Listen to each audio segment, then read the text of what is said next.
Untuk mempercepat perkembangan kapal tenaga surya di seluruh dunia, kami memutuskan untuk mulai dengan memasang panel surya di kapal kami sendiri.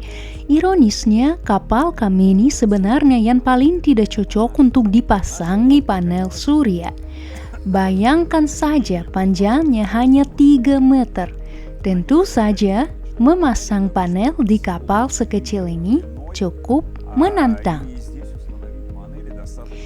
Meskipun begitu, kami berhasil membuat semacam kap untuk kapal ini, dan di atasnya kami pasang panel surya.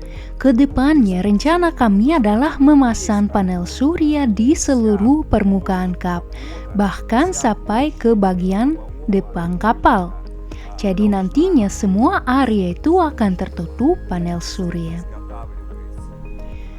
Jadi sebenarnya ini tidak dibuat seperti yang kami lakukan sekarang. Kami hanya membeli 3 panel surya fleksibel dan memasangnya dengan cepat pada rangka. Rangka yang seperti busur trolling ini memang terlihat bagus dan cocok.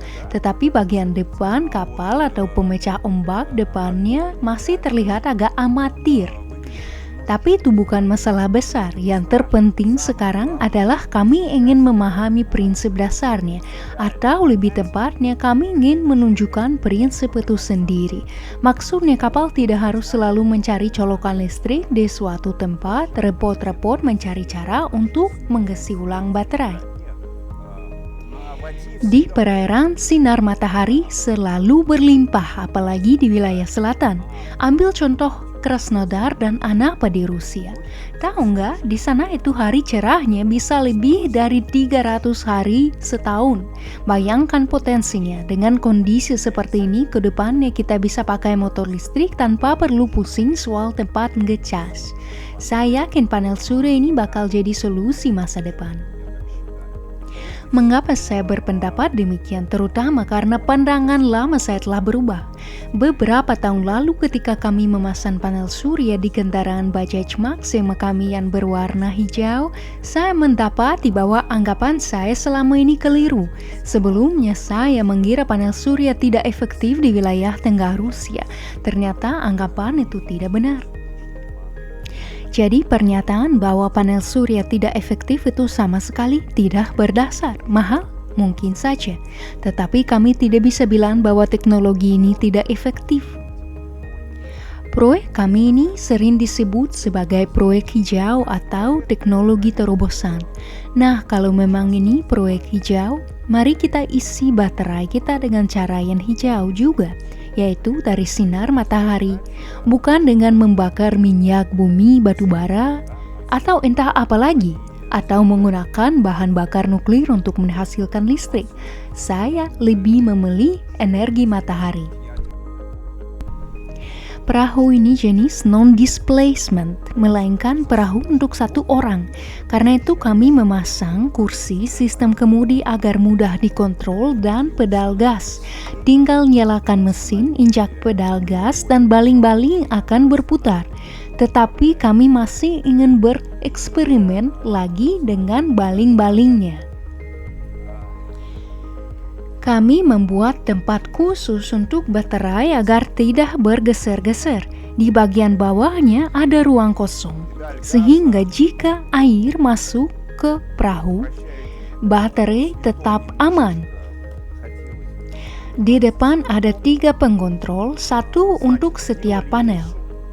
Sebenarnya bisa saja menggunakan 1 pengontrol yang lebih kuat.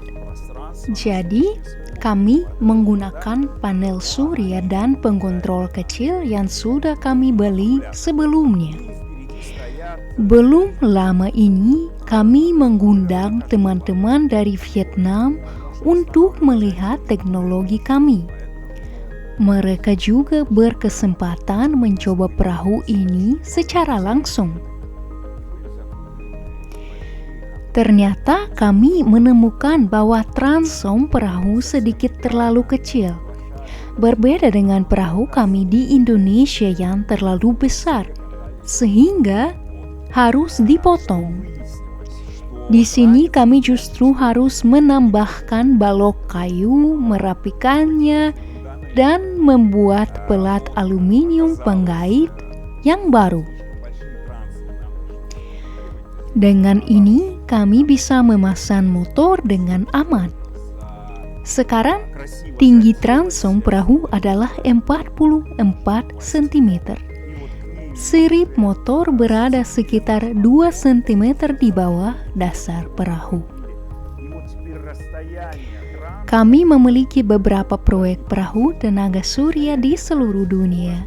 Yang utama adalah di Indonesia, Amerika Latin, dan Makedonia. Tim di Makedonia sudah sangat maju. Mereka telah menyelesaikan perahu berkapasitas 10 orang. Ini adalah kapal yang bisa mengangkut sekitar 10-12 wisatawan di Danau Ohrid. Saya sangat berharap pada proyek ini, karena ini bisa menjadi awal dari proyek komersial yang besar. Di danau itu, ada lebih dari 2.000 motor bensin terdaftar. Dengan munculnya perahu tenaga surya, para ahli lingkungan akan mulai mendorong pelarangan penggunaan mesin bensin di Danau Ohrid. Para pemilik perahu tidak punya pilihan selain beralih ke motor listrik. Motor kami, khususnya yang menggunakan mesin DA95S, menunjukkan hasil yang sangat baik. Bahkan dengan baterai kecil 32 ampere per jam, perahu bisa bergerak di danau selama sekitar 1 jam. Ini hasil yang luar biasa.